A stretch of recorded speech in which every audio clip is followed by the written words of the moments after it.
श्री संतोषी माताची शुक्रवारची कथा पठन व श्रवण केल्याने सगळ्या मनवांची इच्छा पूर्ण होतात. मनात इच्छा धरून श्री संतोषी मातेची सेवा करावी. संतोषी मातेच्या व्रताच्या दिवशी संतोषी माताची कथा ऐकावी. यामुळे आपली इच्छा पूर्ण होते. जगत माता श्री संतोषी माता. ऐका तर तिची कथा. शुक्रवारची कहाणी. एका नगरात एक म्हातारी राहत होती. तिला 7 मुलगे आणि 7 सुना होत्या. सर्वजण एकत्र राहत होते. 6 जण पैसे मिळवीत असत. 7वा मात्र बेकार होता. म्हातारी आपल्या 6 मुलांना चांगले चांगले करून खायला घालायची व उरले सुरले 7व्याला द्यायची. तो बिचारा गरीब भोळा होता. जे मिळेल ते खायचा. थोड्या दिवसानंतर एक मोठा सण आला. त्या दिवशी 6 भावांचे जेवण झाल्यावर त्यांच्या पानातील राहिलेल्या उष्ट्या लाडवांच्या कण्यांचा आईने एक लाडू केला आणि तो 7व्या करता ठेवला. तो घरी आल्यावर त्याच्या बायकोने त्याला ते सांगितले. तेव्हा तो रागवून घर सोडायला निघाला. तो दरिद्री म्हणून आईने जा म्हणून सांगितले. त्याबरोबर कपडे गोळा करून तो बायकोकडे गेला व तिला त्याने आपली अंगठी खून म्हणून दिली.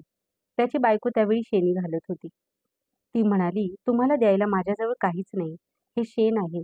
असं म्हणून आपल्या शेणाने भरलेला हात त्याच्या पाठीवर उमटवला. तीच आपल्या प्रिय पत्नीची खून असे समजून तो निघाला. मजल दर मजल करीत तो दुसऱ्या देशातील एका मोठ्या शहरात गेला. तेथे एका व्यापाऱ्याकडे नोकरीला राहिला. रात्रंदिवस नेकीने काम केल्यामुळे मालक त्याच्यावर खुश झाला. अशी 12 वर्षे निघून गेली. मालकाने त्याला भागीदार केले. नंतर मालक त्याच्यावर दुकान सोपून तीर्थयात्रेला गेला. इकडे घरी त्याची बायको मात्र फार दुःखी होती. सासू जाव वगैरे तिचा छळ करीत. तिला कोंड्याची भाकरी देत आणि प्यायला नारळाच्या करवंटीतून पाणी देत. ती रोज रानात जाऊन लाकडे आणि घरातील सर्व कामे तीच करत असे. एक दिवस अशीच ती रानात लाकडे गोळा करण्याकरता गेली असता तेथे काही स्त्रिया श्री संतोषी मातेचे व्रत करीत असलेल्या दिसल्या.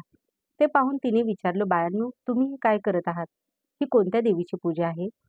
हे ऐकून त्यातील एक स्त्री म्हणाली, आम्ही हे श्री संतोषी मातेचे व्रत करीत आहोत.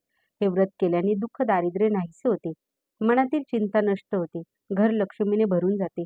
नवरा परदेशी गेला असेल तर लवकर परत येतो. कुमारीला मनपसंत नवरा मिळतो. कोर्टात आपल्यासारखा निकाल लागतो. रोग बरे होतात. पैसा आणि आरोग्य मिळते. मनाला शांती मिळते. आवडत्या लोकांच्या भेटी होतात. सर्व प्रकारच्या कामना पूर्ण होतात. ती म्हणाली, मग हे व्रत कसं करायचं ते मला सांगा. तेव्हा ती म्हणाली, आपल्या ऐपतीप्रमाणे 10 पैसे, 50 पैसे, ₹1.25 गूळ आणि हरभरे आणावेत. दर शुक्रवारी संतोषी देवीची मनोभावे पूजा आणि प्रार्थना करावी. त्या दिवशी उपवास करावा. गूळ व हरभरे प्रसाद म्हणून वाटावा. श्री संतोषी मातेची कहाणी ऐकणारा कोणी न भेटल्यास आपणच तुपाचे निरांजन लावून कहाणी सांगावी. मनोभावे प्रार्थना करावी. आपले काम सिद्धीत जाईपर्यंत प्रत्येक शुक्रवारी याप्रमाणे श्री संतोषी मातेचे व्रत करावे.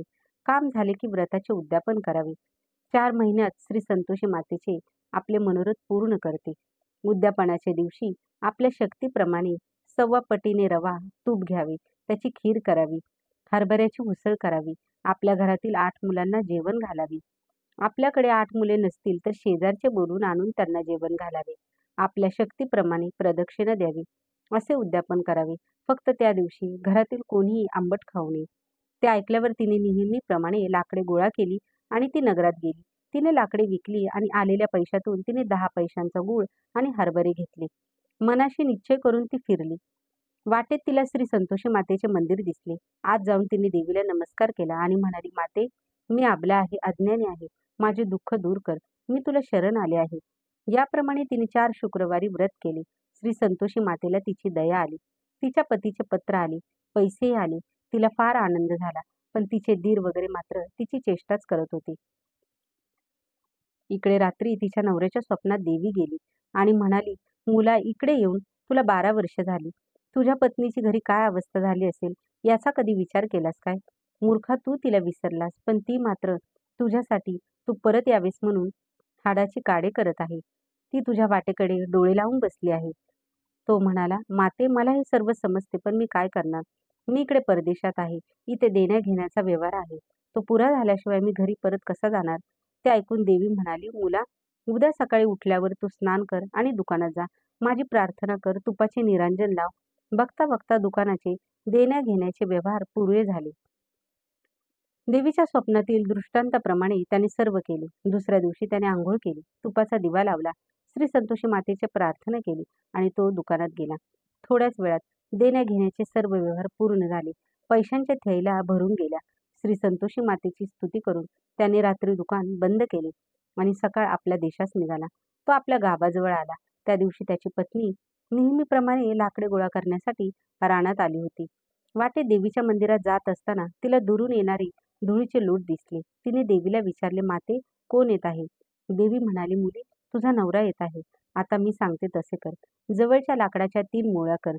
एक तुझ्या मंदिराजवळ ठेव, दुसरी नदी किनाऱ्यावर ठेव आणि तिसरी आपल्या डोक्यावर घे. तुझ्या डोक्यावरची मुळी पाहून तुझ्या नवऱ्याला जेवणाची आठवण होईल. तो तुझ्याकडून ती मुळी विकत घेईल, जेवण करील व मग पुढे जाईल. मग तू माझ्या मंदिराजवळची मुळी घेऊन घरी जा आणि अंगणात मुळी टाकून मोठ्याने म्हण, सासूबाई, सासूबाई, लाकडे घ्या आणि मला कोंड्याची भाकरी द्या, करवंटीत पाणी द्या, पण आज घरी पाहुणे कोण आलेत? देवीच्या सांगण्याप्रमाणे तिने केले. इतक्यात तिचा नवरा तेथे आला. त्याने मुळी विकत घेतली, जेवण केले आणि तो घरी आला. थोड्याच वेळात ती घरी आली आणि मुळी टाकून म्हणाली, सासूबाई, सासूबाई, लाकडे घ्या आणि मला कोंड्याची भाकरी द्या, करवंटीत पाणी द्या, पण आज घरी पाहुणे कोण आलेत? बायकोचा आवाज ऐकून नवरा बाहेर आला. जिच्याकडून मुळी विकत घेतली होती ती त्याला दिसली. तिच्या उजव्या हातात त्याने दिलेली अंगठी होती. त्याला खून पटली. तो बायकोला भेटला व शेजारीच खोली होती, ती त्याने ताब्यात घेतली. खोली साफसूफ करून त्यांनी सर्व सामान आणले व ते दोघेजण आनंदात तिथे राहू लागले. इतक्यात शुक्रवार आला. तिने नवऱ्याच्या परवानगीने त्या दिवशी संतोषी